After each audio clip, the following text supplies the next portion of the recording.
No gramado em que a luta o aguarda, e a luta, muitas ainda estão por vir. Só que eu queria lembrar você, torcedor palmeirense, que quem não conhece a sua história ou valoriza a sua história, tem medo do futuro, treme quando pensa no amanhã, né?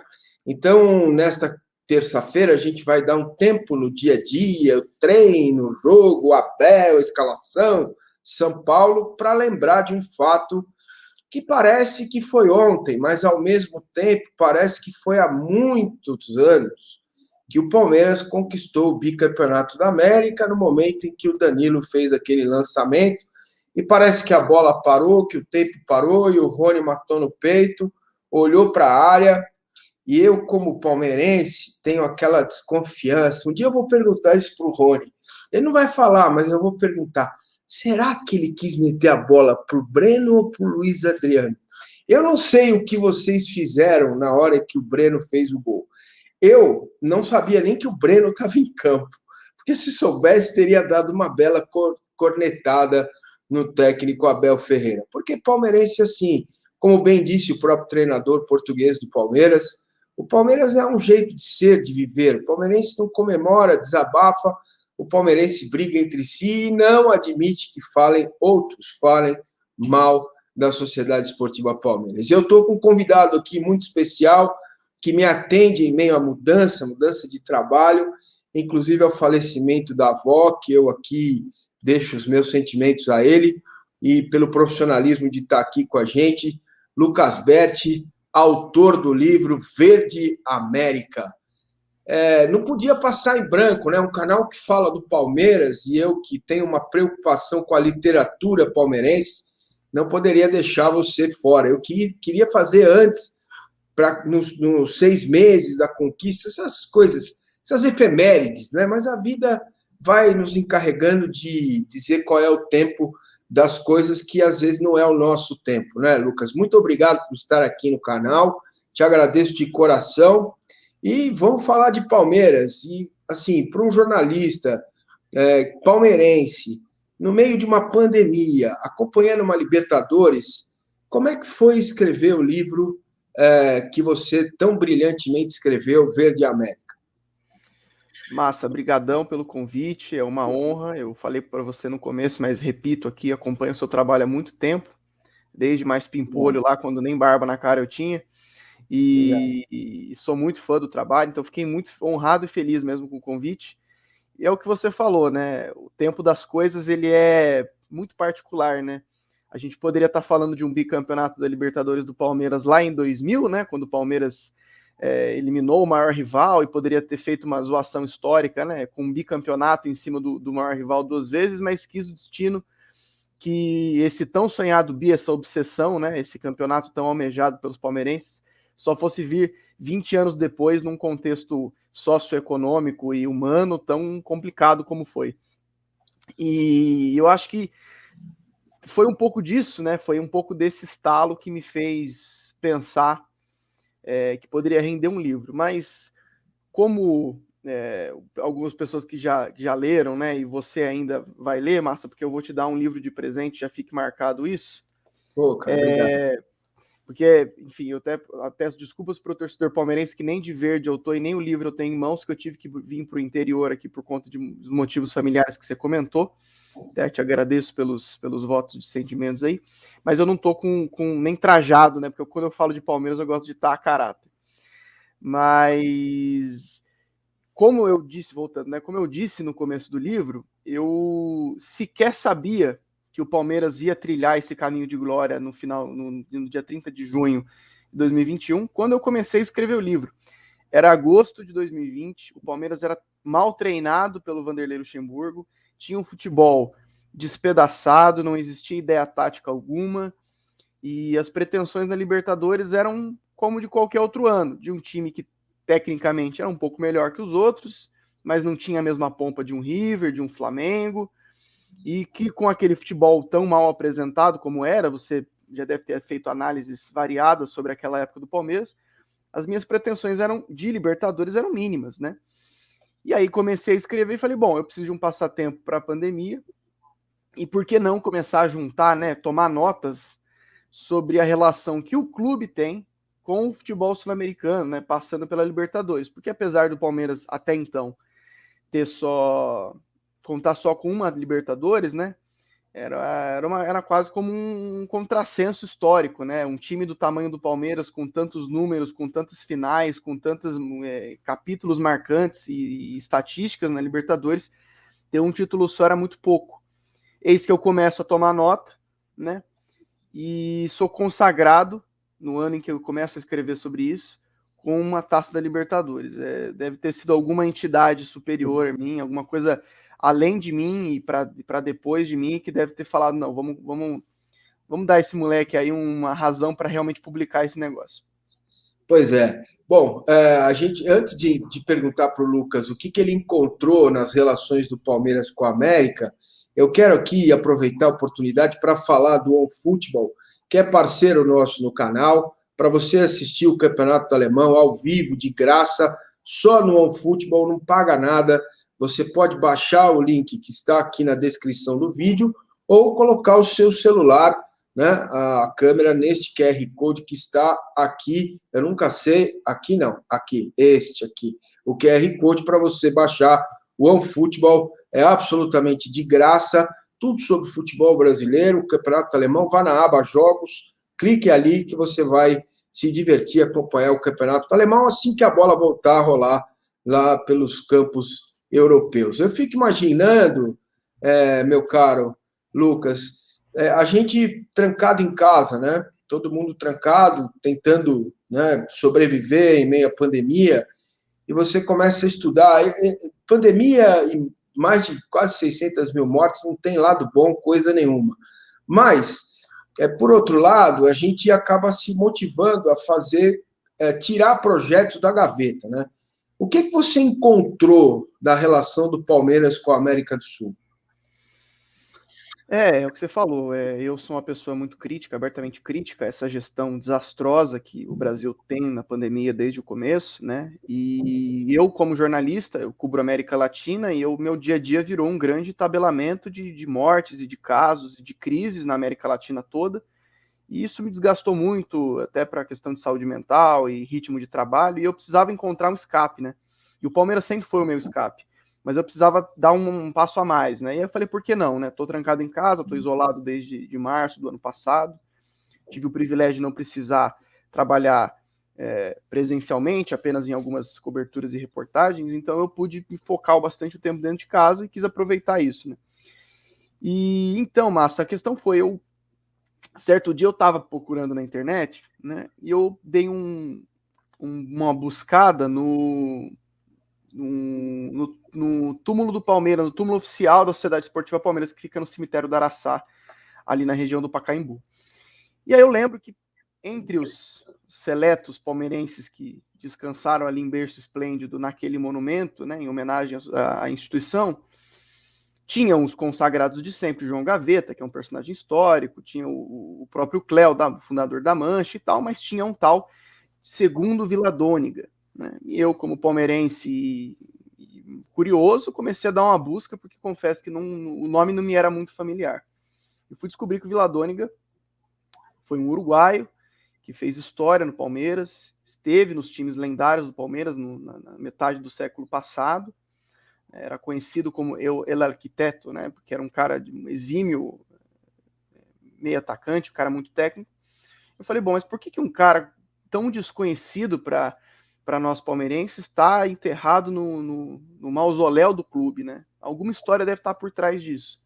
E comecei a bater pesquisas e começar a pesquisar e vi que se tratava de um personagem muito mais emblemático do que a gente podia saber. Inclusive, deixo meu abraço aqui ao Fernando Galupo, historiador do Palmeiras, né? Eu falo que ele é o guardião da história do clube.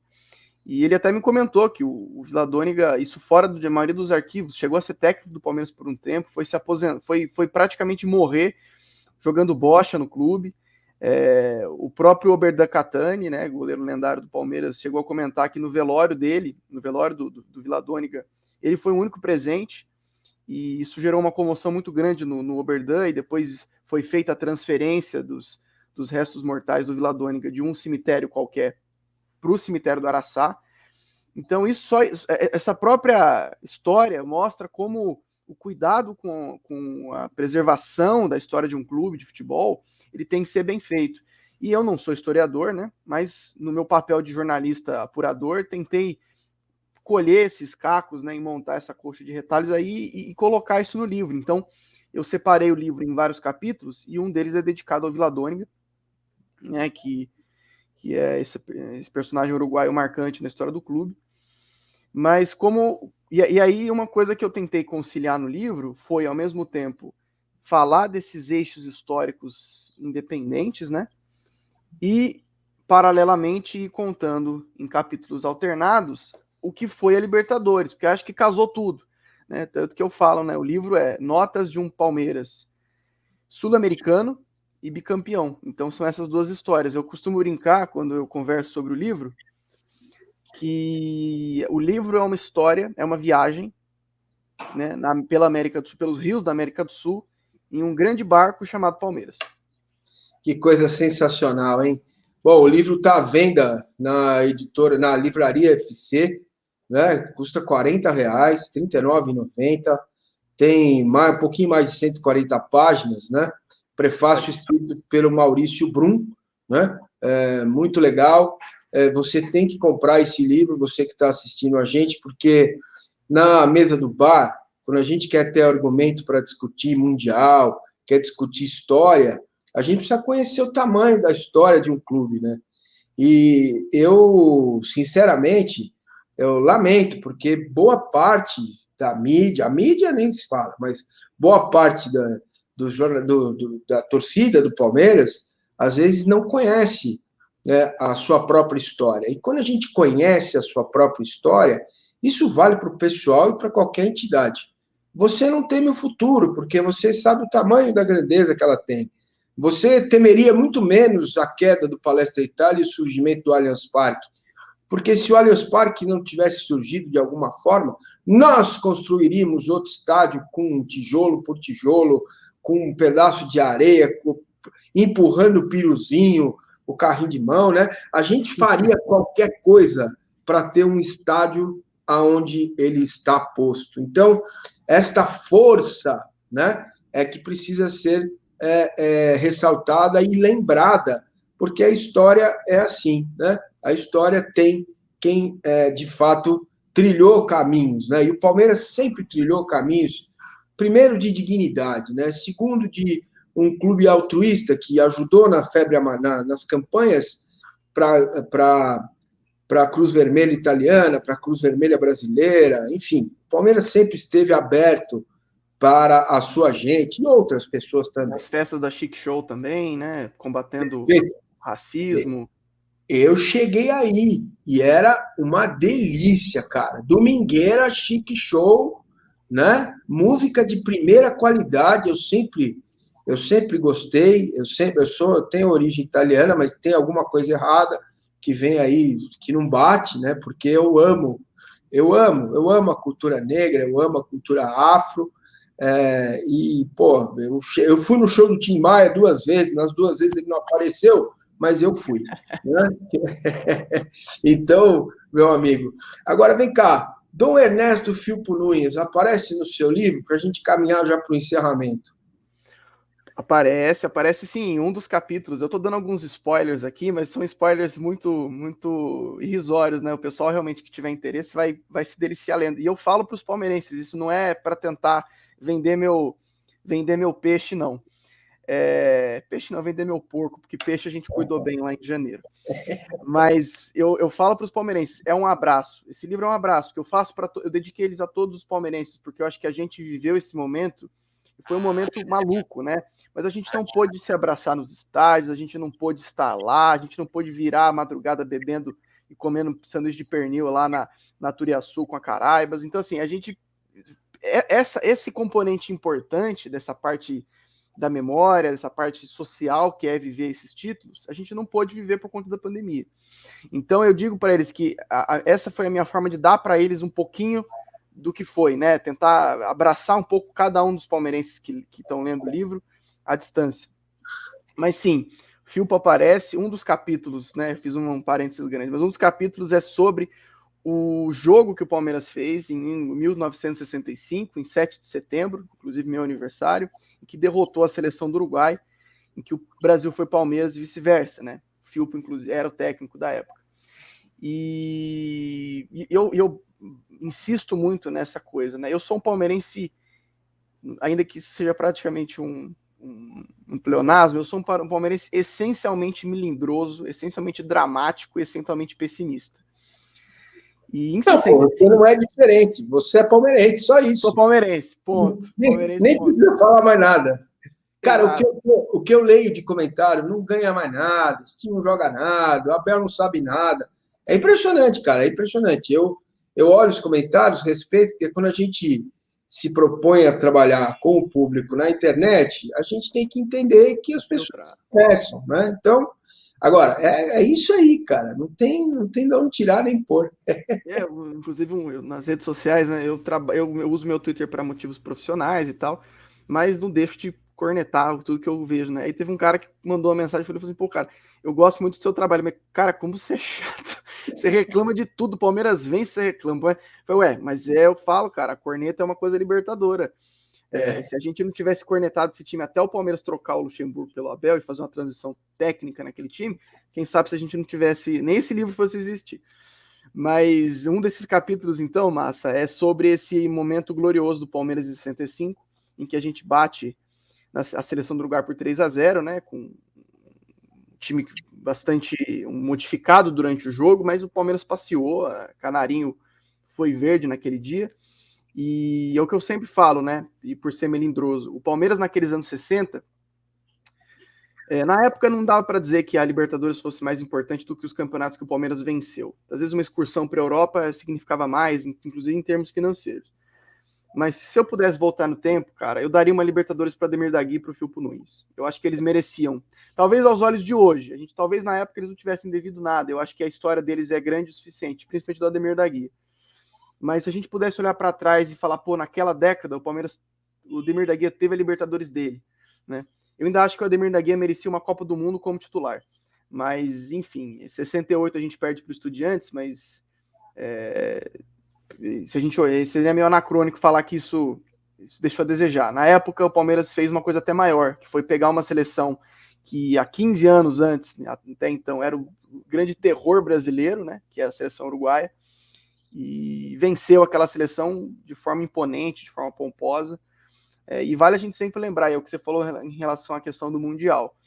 Em 51, quando o Liminha faz o gol, no mesmo Maracanã, no mesmo lado do campo que o Breno Lopes faz o gol, em 30 de janeiro agora, o Palmeiras vingou o orgulho brasileiro, que tinha sido surrado pelos uruguaios em 1950, e que em 1951 foi vingado de alguma forma, quando o Palmeiras derrotou a Juventus da Itália. Então, tudo isso faz parte de uma história que a gente, como palmeirense, a gente como historiador, como jornalista, como curioso, como escritor, né, de alguma forma, e como torcedor simples também, simples no sentido de ser só torcedor, porque para mim ser torcedor só basta, a gente tem que tentar levar adiante, né? E é um pouco disso que eu tentei fazer no Verde América. Beleza. Bom, antes de encerrar com o Lucas, eu vou deixar 2 perguntas para ele, e ele vai responder daqui a pouquinho. A primeira é, no lance do VAR, no jogo contra o River, o que é que você fez? E na hora do gol do Breno Lopes, você vai contar para a gente já já. Agora, eu quero lembrar vocês mais uma vez que o OneFootball é parceiro do canal. Assista a Bundesliga ao vivo e de graça, só no OneFootball. O link está aqui na descrição do vídeo para você baixar. Repito, é de graça e o aplicativo é muito bom. Todas as pessoas que estão baixando têm dado esse retorno para mim. Eu fico feliz de estar fazendo publicidade, falando de algo que realmente é interessante. Ou você coloca a sua câmera aqui no QR Code e vai ser linkado direto para o aplicativo. Repito, é absolutamente, completamente de graça. O OneFootball, campeonato alemão para você, agora, assim que a bola voltar a rolar na Europa. Bom, consegue me lembrar o que você fez naquele VAR final do jogo Palmeiras e River? Cara, Ele já sofre aqui. Ele volta a sofrer, olha lá. Puta merda, cara. Olha, eu vou falar uma coisa pra você. Inclusive, como eu falei, né? Cada passagem da Libertadores no livro, ele ganha um capítulo próprio. Então tem o capítulo Delfim, tem o capítulo Libertad, tem o capítulo River Plate, tem o capítulo Santos, né? Mas, cara, sobre o River, acho que poucas vezes na minha vida eu senti tanto como se eu tivesse jogado aquela partida. Eu saí de lá, assim, não foi só psicologicamente, não, cara. Foi fisicamente esgotado. Eu lembro que eu tava aqui em Mogi, né, aqui no interior, assistindo com o meu pai, que eram uns poucos momentos em que eu realmente... Inclusive, na verdade, na época eu ainda tava baseado em Mogi, então, na verdade, nem tava vindo de São Paulo para cá. Respeitando bastante aí as medidas, né. Tava na casa do meu pai com o meu irmão pequeno, irmão tem 11, 12 anos, e...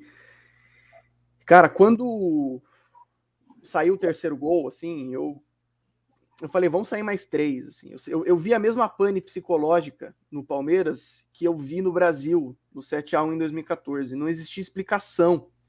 E eu acredito que quando as coisas elas vão acontecer de forma dramática, elas precisam de componentes bem artísticos, assim. E a saída do Gomes, para mim, foi como se eu estivesse andando no meio de um campo de guerra sem um detector de mina terrestre, sabe? Eu me senti desprotegido como torcedor. Eu falei, cara, a gente perdeu o nosso principal jogador em campo, que é o Gustavo Gomes, que que é tudo isso.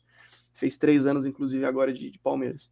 Falei, a gente tem o Everton, a gente tem o Kusevich, que é um cara que a gente mal entendeu o que veio fazer aqui, a gente tem jogadores que claramente estão descompensados. O Luiz Adriano era um dos poucos que ainda tinha um pouco de sanidade para voltar e chutar a bola para frente.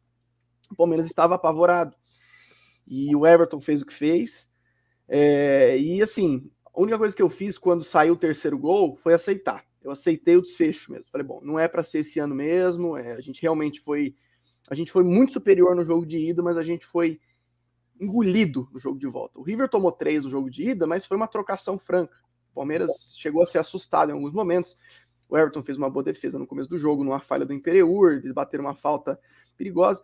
Então, houve um jogo. O jogo de volta, o Palmeiras, depois que o Zé Rafael desperdiça aquela chance na cara do gol, na frente da área ali, o Palmeiras assistiu o River jogar. Foi uma pane mental. E eu esperei pelo pior. Mas, graças ao VAR, que de forma muito correta corrigiu os lances, porque o Palmeiras é um dos poucos times no mundo em que o acerto da tecnologia causa indignação, como foi agora contra o São Paulo. Tem uns jornalistas aí que estão pirando com essa história. Desculpem, o Palmeiras não jogou nada, o São Paulo mais uma vez no Morumbi. Isso é outra coisa, é outra conversa. É outra conversa. O Palmeiras jogou mal, o São Paulo foi superior no Morumbi, como tem sido nos últimos tempos, o Abel não encaixou com o Crespo. É uma outra análise. Mas dentro das regras do jogo, o VAR acertou. Nos 2 lances não foi pênalti, e todo aquele gol do São Paulo lá foi errado, não foi falta, estava impedido, enfim. Mas e aí, contra o River, de novo, o VAR acertou. E no final do jogo tem uma coisa engraçada. Eu tava estatelado no sofá, eu tava estatelado no tapete da sala, com a mão na cara, tremendo. E aí eu virei, eu falei, a gente tá na final da Libertadores. Isso não acontece desde os anos 2000. Eu tinha 6 anos, 7 anos de idade na época. A gente tá na final da Libertadores e comecei a comemorar. Eu virei pro meu pai com a cara fechada. Eu falei, você não vai comemorar? Ele falou assim, comemorar? Eu preciso de 1 semana para me recuperar desse jogo. Depois eu começo a pensar nessa final. Tá certo. Eu não vou nem falar do Breno Lopes, então, porque imagino que deve ter tido... do Breno Lopes acho que tem uma coisa boa. Dá pra gente falar do Breno Lopes. O jogo do Santos, e eu conto isso nos mínimos detalhes do que foi a preparação e o nervosismo e a ansiedade. Eu não vivi entre a final do jogo do River Plate e a final do Santos. Massa, não estou brincando. Eu não vivi. Eu não comi direito, eu não dormi direito, eu não dei atenção para minha namorada, meus amigos não podiam contar comigo. Eu não existi naquele momento, aqueles dias horríveis entre a semifinal e a final. A vida foi um martírio, a vida foi uma coisa, uma estranheza. E o jogo do Santos, e a final, o jogo contra o Santos, ele é até muito monótono, né? A gente fala, o final foi feio, mas eu gosto de ganhar, eu sou discípulo de Luiz Felipe Scolari, então eu gosto de ganhar. E naquele jogo, foi truncado, foi feio, e foi um jogo meio parado, então eu fui ficando menos nervoso durante o jogo. Do nada, entra o Breno Lopes e eu xinguei o Abel. Eu gosto do Abel demais, mas eu cornetei o Abel. Falei, pô, Abel vai colocar o Breno Lopes agora. Não gostei das mexidas dele. Quando a bola vai, o Danilo pega aquela bola, o Gomes escora de cabeça, cai no pé do Danilo, o Danilo inverte a bola pro Rony, o Rony mata no peito. Eu falei, eu pensei comigo na hora, falei, cara, põe na área, vai pro linha de fundo e cruza pra trás, alguma coisa. Ele levanta a bola, cara, e ali parece que foi um apagão, assim, cara. Eu vi a bola indo e o Breno Lopes sobe e eu não acreditei, assim. Eu só levantei do sofá, meu pai e meu irmão incrédulos, eu comecei a gritar. Foi o rapaz que acabou de entrar. Eu não lembrei nem o nome. Eu falei, foi o que acabou de entrar, foi o que acabou de entrar. Nisso, cara, fogos, gritaria, buzina, já não lembro de nada. Eu lembro de eu me ajoelhar no chão, com as mãos na cabeça, e durante os 6 minutos e tanto que passou até o apito final, eu repeti incessantemente a mesma frase: Deus, acaba esse jogo. Foi isso. Ah, cara, que coisa emocionante, meu. Só eu tenho certeza que se alguma pessoa que não é palmeirense, eu recebo todos no canal, desde que me tratem com respeito. Então, Sim, com certeza. certamente você não vai compreender isso, né? Isso que o Lucas passou e o que todos nós passamos, né? Eu não tinha escala na TV, na Band, não tinha trabalho naquele dia, e aí é completamente diferente, né? Quando tem Sim. trabalho, você fica em outro estágio, né? De preparação, de concentração, enfim. Agora, quando o Breno Lopes faz o gol, eu não sabia quem tinha feito o gol, porque eu não sabia que ele estava em campo. Então, É o nível. cara, esse estado vai tirando a gente do normal. Bom, Lucas Berti, cara, meu, muito obrigado pelo papo. Verde América, olha que legal o livro. Eu vou colocar aqui na descrição também do vídeo o link da editora para vocês que querem comprar o livro. Cara, vocês precisam conhecer a história do Palmeiras e esse livro tá aí, tá fresco, né? Tá cheiroso, acabou de sair, custa R$ 40, entendeu? Pô, né? Vai lá, ajuda aí, se ajuda a conhecer a história da Sociedade Esportiva Palmeiras. Lucas, muito obrigado, cara. Grande abraço e até a próxima, hein? Massa, brigadão pelo papo, pela conversa, como eu te falei, não escondo isso de ninguém, sou fã do seu trabalho há muito tempo. Avisa os Fiquei muito amigos feliz. aí, tá, do canal para eles se inscreverem e tal. Não, eu vou assim que sair, depois eu mando para eles também lá. Eles são muito fãs. Eu, como eu te falei, o palmeirense é muito seletivo com relação aos jornalistas que eles abraçam, né? Então, de você eles sempre falaram muito bem. Eu falo isso com sinceridade. Obrigado pelo convite, obrigado pelo papo. Sempre que você precisar, eu estou à disposição. Se quiser bater um papo nos próximos jogos da Libertadores, quem sabe não vem mais um livro aí esse ano, é o que todo mundo me pergunta. Opa, Ô, Lucas, você vai fazer mais um esse ano? Eu falo, bom, quem sabe, né? Mas enfim, eu tô aí, te agradeço e deixo um abraço para todo mundo, todo palmeirense. Vamos com fé aí que esse ano vai vir mais uma taça. beleza. Lucas, muito obrigado, cara. Eu vou tirar você da tela, colocar aqui você nos bastidores para falar um pouquinho da minha campanha de financiamento coletivo, né? Tá no Apoia-se. Se você achar que o canal tem conteúdo que eu mereço a sua atenção, que eu mereço neste momento tão difícil um apoio financeiro, tá lá. Você tem 3 opções. R$ 6 é o plano Mumu, bom e barato, é muito barato. Tem o plano R$ 20, que é o Anderson Barros, tenho, mas não estou afim de gastar. E tem o plano R$ 60, o Massa é top, top, top. Os benefícios também estão claros, está aqui no link, apoia-se, você clica no link, vai até o site, faz o cadastro e se decidir apoiar a gente, eu vou ficar muito grato. Fora isso, curta o vídeo, compartilhe com seus amigos, faça aquela fofoca do bem. Combinado? Verde América, hein? Grande abraço e até a próxima. Hoje não vamos conectar, nem falar de treino, nada. O tema é literário, falando da história do Palmeiras. Quem não conhece a sua história tem medo do futuro. Até mais, palmeirense.